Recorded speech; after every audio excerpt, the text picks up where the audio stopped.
Welcome to the Daily Grind with Jen. I'm your host, Jen Hernandez. I've got my cup of caffeinated goodness here, and I am ready to get down to it.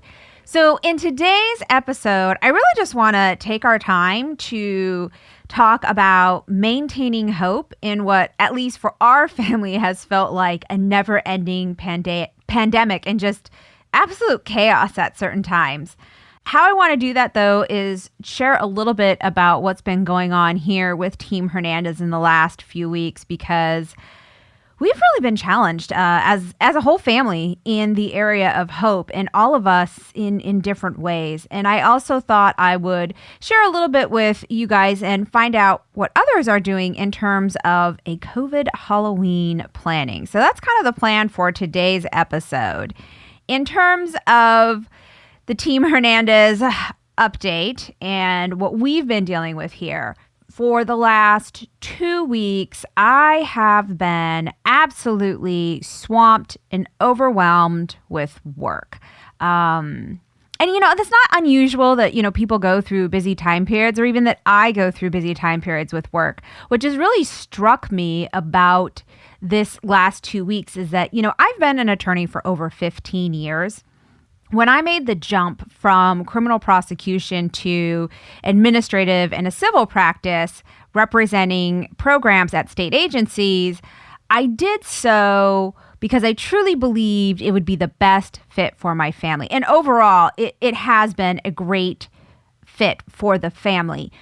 But it's amazing. After 15 years of legal practice, I can still feel like an intern some days and just be put in that challenge and that pattern of like, oh my gosh, how am I going to do this? And struggling to keep up with everything. So in criminal land, you do lots of jury trials. I'm quite comfortable in front of a jury. In fact, I told my boss last week, I was like, I almost wish it would have just been trial. It would have been so much easier for me to wrap my brain around what needed to get done and how to accomplish it than what I was doing. So I had depositions in this ongoing case that I've had for, oh my gosh, years, it feels like. And the depositions, initially, I was supposed to be handling 2 of them. And deposition is just basically what I have deemed attorney fancy speak for an interview, because that's really what it is. It's just a discussion. It's an interview with someone who will be probably providing testimony at some later date, whether it be in a trial or a hearing. Because I'm working in the administrative law context in this particular case, it would be at a hearing before an administrative law judge. So they were basically witness interviews, but the expectation that I put on myself in terms of preparation and what needed to be done just created a ton of anxiety and stress, which meant nothing else in my life, for the most part, other than the bare minimum for the last 2 weeks, was getting addressed. So if you called me, if you text me, I owe you a call, I owe you a text, and I probably owe you an email also, because everything else just got put on the shelf. There was just no extra energy available to go towards anything than prepping for these depositions. They somewhat felt like they snuck up on us, and then kind of towards the end, I was only supposed to be doing 2, and then it was like, you know what, it actually makes sense. I'll go ahead and do all 3. And that was a whole nother joy to try and put together and plan, and it all worked out okay. And I finished them all up Thursday night, hoping that, okay, I'm going to, get home at a decent time, because we ended fairly decently. And then I realized, gosh, doing these depositions, in a lot of ways, it was like being back in trial, because your time is being tied up all day on one activity for one case, and everything else with looming and moving deadlines is still sitting on your desk. And you, instead of having, a whole bunch of criminal trials that need answers and attention, they're administrative law cases. But I still have clients that are like, Hernandez, where have you been? You've been AWOL. We need the advice in. We need to know what you think. New stuff is coming in. So yeah, I worked super late on Thursday again. But Friday I was like, okay, I've worked like 50 plus hours before we even got to Friday this week. I will take some time off. And ended up working a lot more than I had planned on Friday, but I still did take a little bit of time so that I could be present back in my household. And the whole weekend then was just trying to get caught up in home with the attention that home requires. And one of the things that came across that we had to handle and address was our beloved dog Saxon. So we have 2 German Shepherds. Saxon is a little over 11 years old. He was my wedding gift to Mike shortly after we got married. When we got married, Mike just got a big, it's like a photo frame, and there's a certificate in it that says, to start our family, any puppy, dog, or whatever you want, I'm going to get it for you. You just need to pick. That summer, we ended up finding a breeder not too far from us with German Shepherds that also did, he used to do canine training with the Pierce County Sheriff's Department, but he no longer did that. But he also had a very reputable obedience school and training. So we decided that our new pet was going to come from that place. And that is where we got Saxon. And so we have had Saxon since he was a baby. In fact, when he was born, we went and visited him while he was still with his mother, waiting to take him. Saxon is truly a Hernandez, I would say, because he is absolutely a survivor. When he was a puppy, right before he was to come home with us, he contacted Parvo. In fact, the breeder had given us the option to pass on him, that he would, give us back our deposit and, obviously give us, another dog in next year's breed if we wanted. And by that time, we had already fallen in love with Saxon. He was our puppy. We couldn't wait to bring him home. So we're like, no, he's a Hernandez. He's coming home. And he's been with us ever since. Saxon has had a little bit of health issues along the way. He has basically, I forget the name of it, but when he was a young pup, if he played too hard, he basically had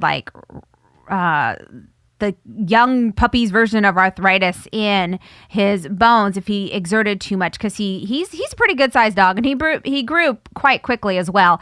So we've always kind of had to keep an eye on him, but he's just always been lots of energy, big strong dog, and he, for as big and tough as he looked, he has been an amazing dog with the babies, with David and Elena. When they were little itty bitties and they were crawling around, I just remember just being worried, concerned, how would this work? And in fact, our nurse at the hospital, when we had David, had wrapped him up in the little swaddling blankets, and then had given Mike a couple extra ones that David had been sleeping in, and said, take these home and put them in the dog with the crate so he can smell them and know them, so that when David comes home, David's not a stranger. So we did all that. In fact, we did the same thing with Elena too. And in both instances, Saxon was incredibly gentle with them. They used to crawl around. They used to, tug on him, pull on him. He never did anything. He was so gentle. I still remember them crawling around his food dish and sticking their hand in his food while he was eating. He would just kind of freeze, stick their hand in his mouth while he was feeding, and they would just freeze. He has always been, I used to say that he was like the best nanny, because he used to kind of look around and round him up, And it wasn't until, quite a ways down the road until we added Rocco into the mix. Rocco's only been with us for about 3+ years now. And Saxon had to go to the vet. He is getting older, so he's definitely... it was hard. It was hard for us, I guess is my fumbling way of saying, coming to realize that our dog's getting old. He has been... I would say late summer, early fall, we started to notice he was having a little bit of trouble with his back legs. He could walk on them, he could stand on them. They just almost looked as if they were going inward a bit, or his hips were going inward in the rear a bit, and it just didn't look normal. It didn't look like how he normally did. We ended up putting him on some supplements for joints, and it seemed like that helped for a while, but still just displaying problems. So we decided it was time to go to a vet. And let me tell you people, oh my goodness, getting a vet appointment during the time of COVID, had no clue how challenging it was. I mean, you talk about the need for prayer.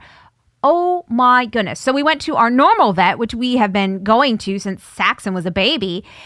Couldn't get in. They told us to go down to the 24-hour vet hospital not too far from us. We go there, and by we, I mean Mike. So we knew that only one of us was going to be able to go in with Saxon. So we figured we can't have the kids sitting in the car forever. They're going to be stressed out thinking Saxon has to go to the vet anyways. So, Mike's just going to take them. I'll stay home with the kids. So Mike goes down to the 24-hour vet hospital. Gosh, what was it, like Saturday or Friday? It might have been Friday afternoon, I think. And they're like, they turned him away. I was like, what do you mean they turned you away? He's like, they turned me away. Apparently their wait was like 7 hours long. So they're like, no, we're not seeing anybody. You have to go to your regular vet and make an appointment, which our regular vet would not even make an appointment for us because they were booked so far out. So I got on the line and just started cold calling all sorts of vets. Finally found a vet not too far from us that they were going to fit us in, but it was going to be like a week out.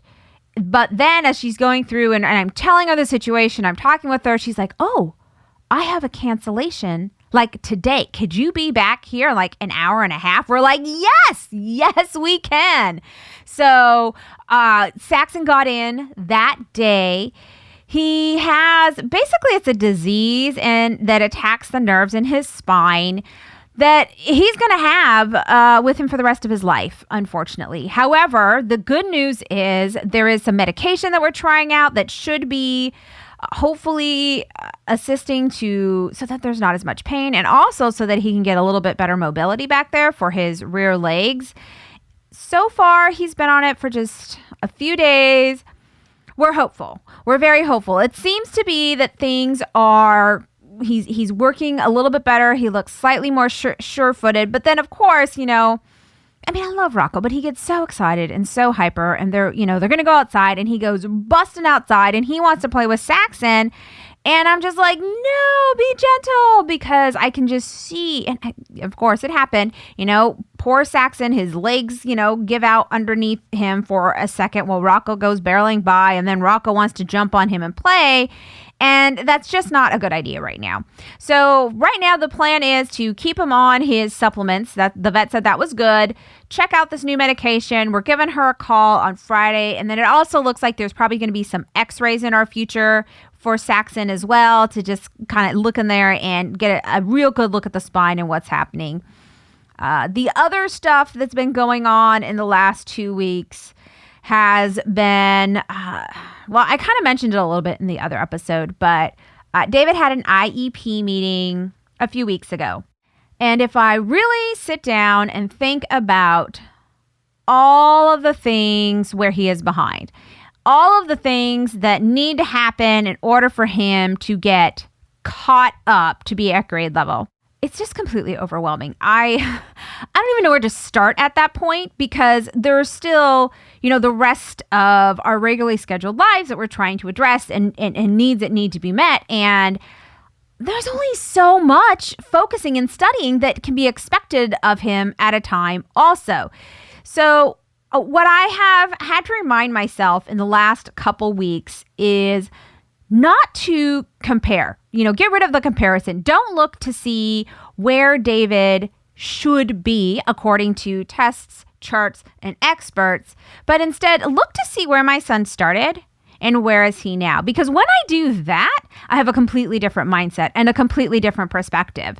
I mean, my son is a walking miracle as far as I'm concerned. So that being able to have that mind shift has definitely helped. It also helped me focus on, okay, we need to be a support for him here at home. How can we effectively do that? So what I have decided, or what have picked, I focused on reading. And the reason why I've decided to focus on reading is that it has, and it is impacting all of the other subject areas. We are even having, I'm realizing that, he, for the most part, needs even help taking a math test. not necessarily because he does know or does not know how to do the math, but because he cannot read the instructions. So I was like, okay, reading is key. We're focusing on reading. We have developed the Mommy Challenge.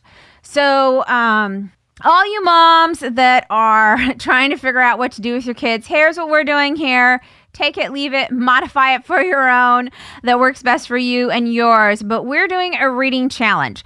When about halfway through last year's school spring semester with COVID, I had bought a whiteboard planner, put it up in one area of the house, and all of the kids' like homeschool projects and times were up on that.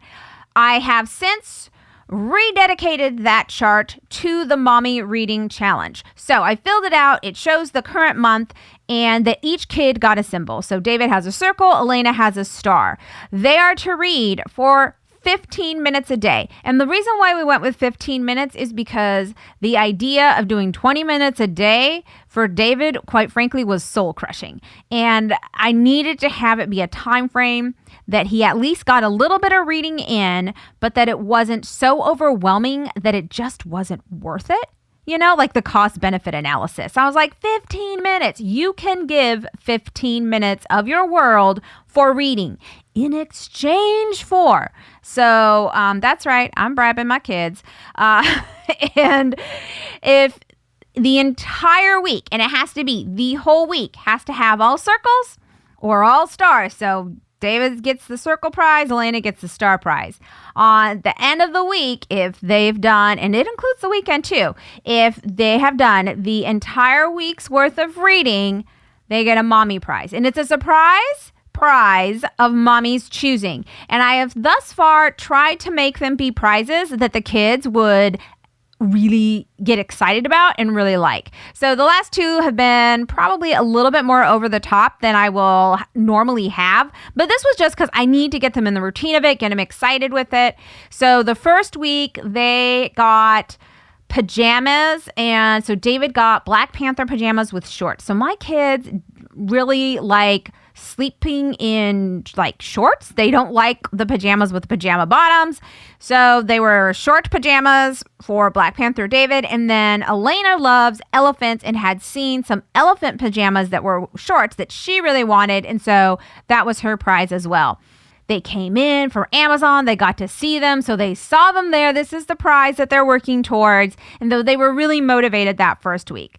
The second week was when I was just slammed with these depositions. I was having to go into the office. I really wasn't here to get on them about the reading or even read with them. So that didn't really happen as much. So when they realized that they were not going to get a prize, there was some devastation, particularly once they realized that I actually had already purchased the prize. Both my kids love stuffed animals, so I had gotten a large elephant stuffed animal for Elena and a large kind of like, I don't know if it's like a moose or a reindeer, but one of those type animals for David. And I showed it to him. I go, oh, they're in the trunk. They're here. But I mean, you guys didn't do your reading. I don't know. Maybe you could make the time up. And so the next thing I know, there is Elena not watching TV, not playing video games with David and Daddy because she is doing her reading. And every time she sets the timer, she does her 15 minutes. When they're done, she goes out, she puts her star on. And she was like, I'm just going to backfill. And I was like, all right, you're problem solving. I'm good with that.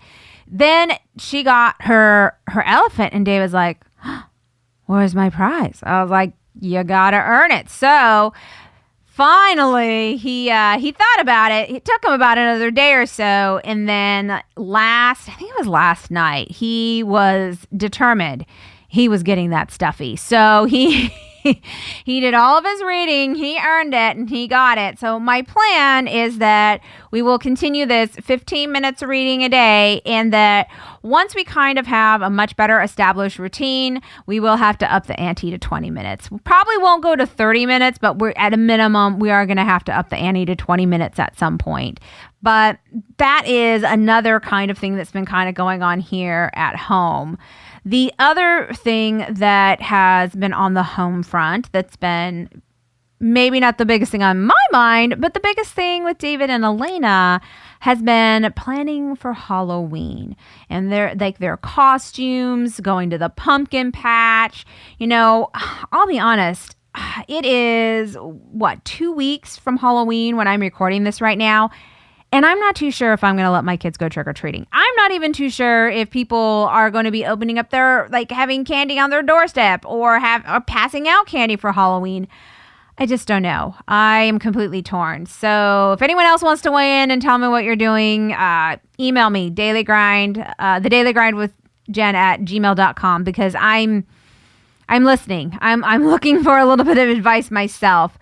What we are going to do, though, there are a few things that we have set in plan that the kids, we discussed, we talked about, and they are excited for it. We are going to do costumes. In fact, that's what we spent part of last weekend doing, was getting their costumes. And David is so excited. He loves his costume. He keeps wanting to change into it, and he'll be in it for 5-10 minutes. And then he's like, Mommy, I need help getting out of it. I'm like, oh my goodness.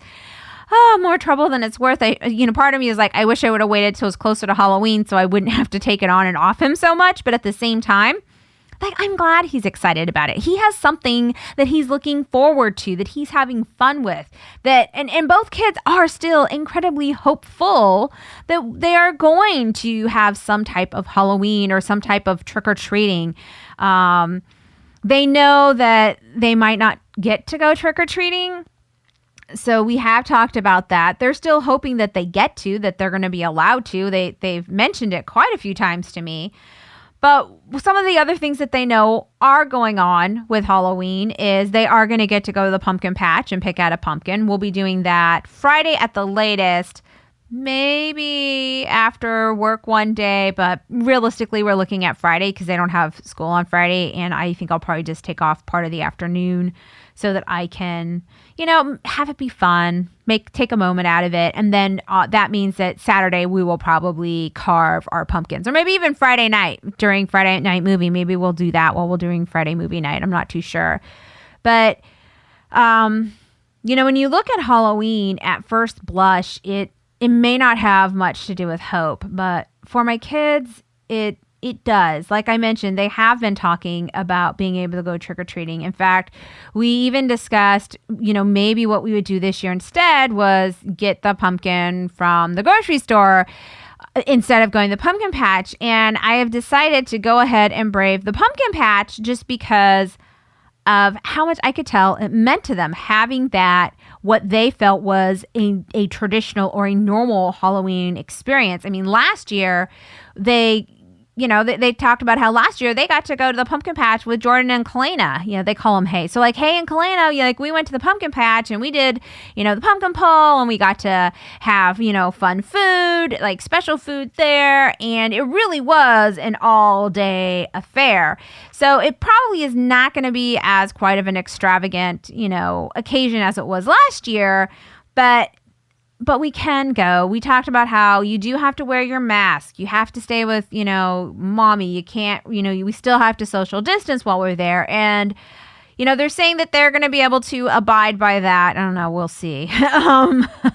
But they are getting good about wearing, they do know when they go out now, they have to wear their mask. That it's not anymore do we have to? It's just, they know this is the way life looks right now for them. And they are aware of that. So far, those are our great plans. So we have costumes. We're going to do pumpkins. I have already promised them whether or not there is trick-or-treating, there will be an obscene amount of candy that I will provide for them at a minimum. I also think that it would be really fun if, I made arrangements with my grandparents, their great-grandparents, and that we went to their house to, trick or treat, but basically do it through the sliding glass door. My grandparents are pretty elderly, so we've been really careful. I actually haven't seen them in months because of COVID. So it'd be really cool if they could at least, at a minimum, look at the kids through the storm door. Because I know my cousin Sarah did that with her kids, and my grandparents really enjoyed it. And when the weather was a bit nicer, I know my mom and dad took my brother's kids over there a couple of times so that my grandparents could sit outside and watch the kids play in the backyard. There are a few other things that we have in terms of Halloween traditions that I think that we can probably retain, but we just might have to modify them. So, every year I do trick-or-treat bags for Jordan and Mariah's mom's other kids. She has 2 other kids with her current husband. And so it's always kind of been our tradition that, what's their favorite candy right now. And I actually have a lot of fun putting together trick-or-treat bags for them. So I think, definitely still going to do that. We might end up delivering it to them this year. If they're not trick-or-treating, I need to check in with her to see what she's doing. And we will also get dressed up on Halloween. I mean, it's a Saturday this year, so I'm thinking maybe we move movie night to Saturday night and we just do a ton of candy inside the house. We do it in our costumes. So we'll figure it out. We're just not too sure what exactly it's going to look like. But probably, I would say, the biggest, I guess, example of like maintaining hope that has really just struck me. In our household this week. So, I mean, I've had to have, the light at the end of the tunnel, hope in terms of, maintaining strength with work, hope for our dog's health, hope in terms of how are we going to address my son's academic needs when he's meeting over a screen and not in person. And quite frankly, it's not nearly as effective as it could and should be. It's a difficult pill to swallow as a parent. I guess I'll leave it at that for this episode. And, trying to maintain some sense of normalcy with now our COVID Halloween. But the biggest way that it's hit my heart over the last few weeks has been in Jordan. So he has been gone since February. He has been in some form of military training, and he's surrounded by people but in so many ways. I mean, he is alone. He has not been home and has not physically seen anyone from home since February, and he should right now be in his ranger training program, but he had to quarantine, and it came at a time that was not anticipated, not expected. And he ended up missing his assessment test. So they don't offer them every day. So he asked to wait until another one is offered. And he's now out of quarantine. He's physically, he's fine. He is probably in the best shape. He is in the best shape he's ever been in his entire life. The real challenge that I see with him now is just like the mental and emotional battle that he is having to have within himself to keep hope, to keep staying there. So I got a chance to talk with him this last weekend, and he had also shared some texts. We had been able to text a while back as well a bit, and so we knew that he was, feeling challenged, not in the physical capacity, but it's in the will to keep going on in this program, because the program that he's doing right now, he doesn't have to do it, right? He could throw in the towel, say, you know what, I'm done. Just send me to my duty station. I don't need to be a ranger. I miss my family too much. I miss my wife. I miss my dogs. I miss my family. I want to have, an actual home. I keep getting schlepped back and forth between different bays because of, whatever group I'm getting moved to now. And he was saying that every day they go through and, they have lots of PD, and that he goes, it's kind of like this thing, there's these stairs over there. And if you go over to the stairs, you're quitting. You're throwing in the towel, and they're going to say, go get your bags, and they're going to send you to your duty station. He's like, and every day I have to battle with myself not to go to the stairs. And he's doing much better now in terms of like commitment to the goal, to that he wants to continue on this path.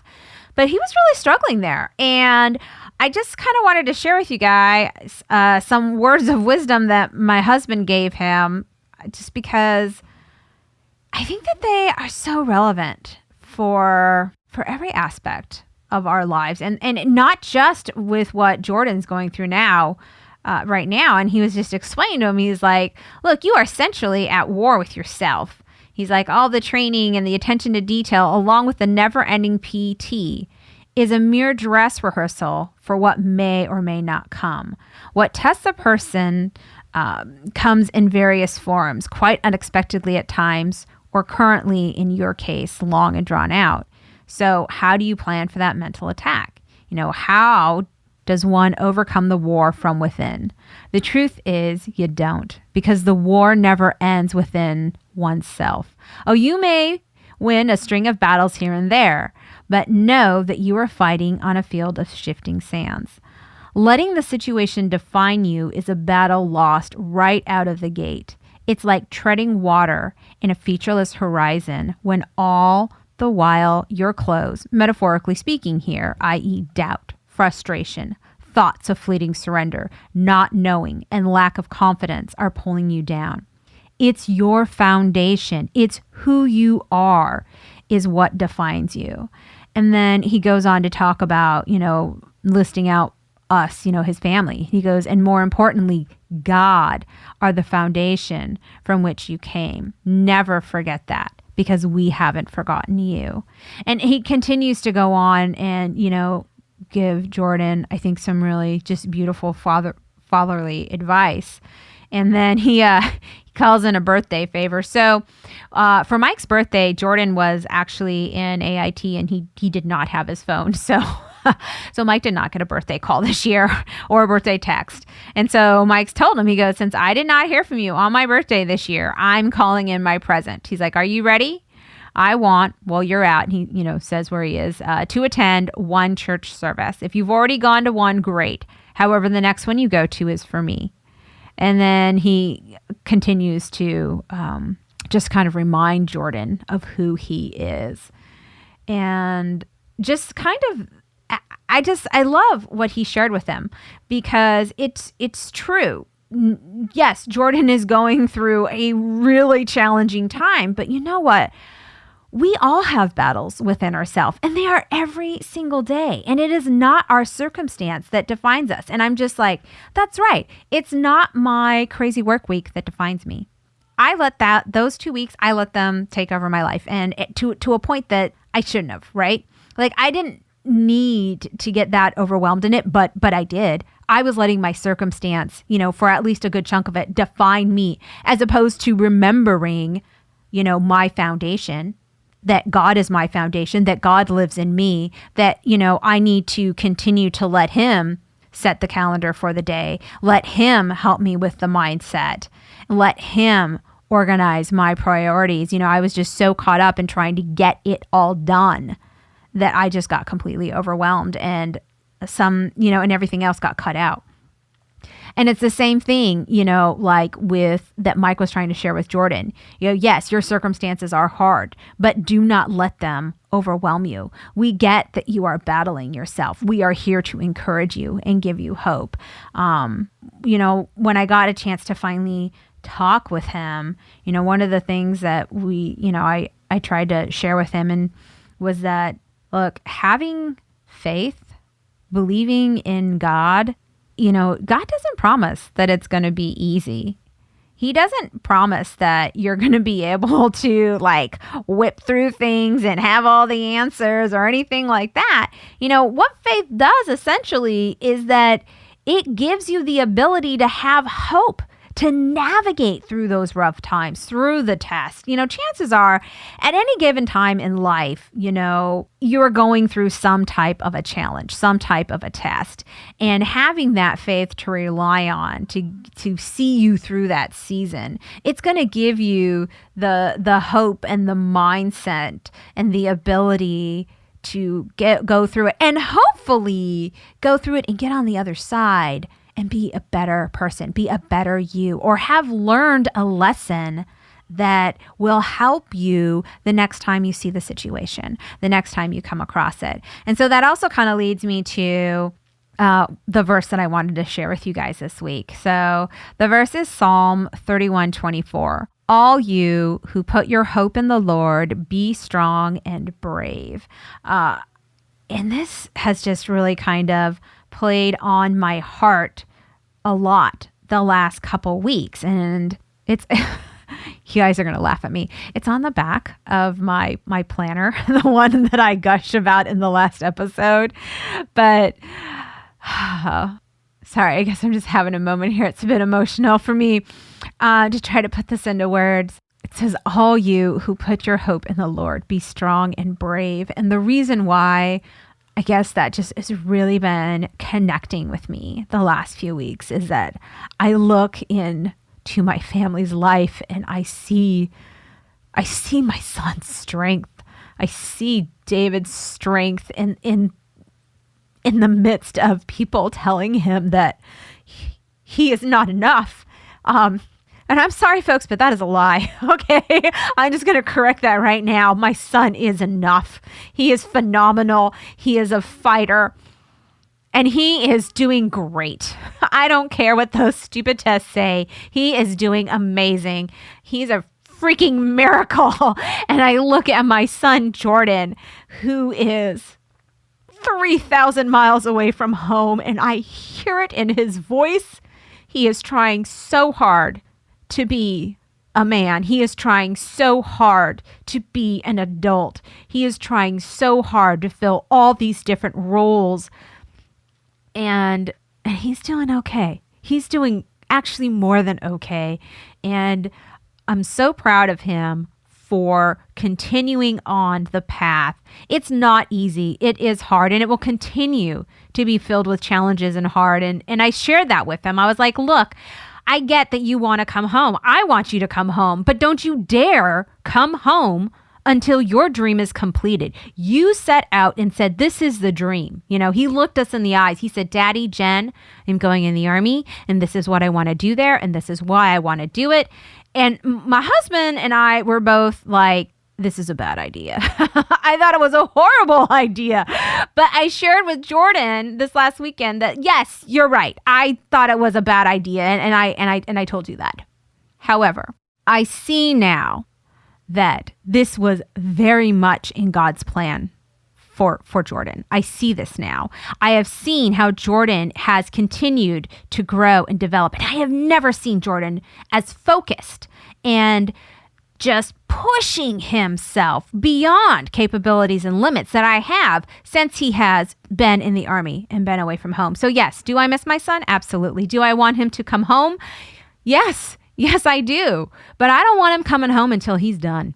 I don't want him regretting cutting himself short because of COVID. Honestly, that's what it is. We were supposed to be able to go out. He was supposed to be able to see family at 2 different times since training, and it hasn't happened. He is really limited in how far he can even leave the base. There's still no confirmation that when we're going to get to see him again. All he knows is that he's got at least another month before he can take that assessment test. And then he's got, God willing, he passes this assessment. I am fully confident that he will pass the assessment. And then, he has to take the class, and then he has he has an airborne class after that as well. So, we're looking at, we're lucky if we're going to see this kid in 2020 at all at this point. And so we're just staying the course with that and remaining hopeful in God, keeping that hope in God, because I see my boys being strong. I see my boys being brave. And my girls are strong and brave too. And my husband, anyone who knows my husband knows he is the definition of strong and brave. So I just see our family being challenged with various different areas of our life. And this verse gives me so much hope, because when we put our hope in the Lord, when I put my hope in God, when I keep focused on that, you know what? I can be strong. I can be brave. It's not easy every single day to get up and be like super optimistic and Pollyanna about it, because that is not always my natural disposition. Yes, I, for the most part, am a glass half full type of gal, but I've had to work at that. That is not something that is just innate in me, but it comes from God. The hope comes from God, and looking at it in a positive fashion. That's my way of being strong and brave, is the perspective on the life situation. So friends, I want to leave you just with this last little thought. Be hopeful. Put your hope in the Lord. Keep it there and be strong and brave as you go out to face this big, sometimes ugly and challenging world. So whether it is with your families, whether it is with work, whether it is with planning your Halloween, friends, be hopeful in the Lord. Put your hope in God. Be strong, be brave, be your best selves. And tell me how it all goes, because I miss you all. I love hearing from you all. I got to hear from one of my girlfriends that I haven't heard from in quite a while. She messaged me actually this morning and is part of the reason why I was determined that this podcast was going to get recorded today. So Summer, I loved hearing from you, girlfriend. It was awesome. And we need to get a Zoom session together so we can have coffee together, because I miss you and I want to hear more. I want to hear more about everything, about all of it. So, ladies and gentlemen, thank you for joining me. I also want to give a special, real quick before I wrap up, I want to give a special shout out and thank you to Studio 73 Productions and my husband, the one and only Mike Hernandez, awesome producer and sound technician, editor extraordinaire, all tech things for The Daily Grind with Jen. If you like us, hit that subscribe button. Also, you can show your support for the show on that Patreon link. Until next time, friends, see you soon.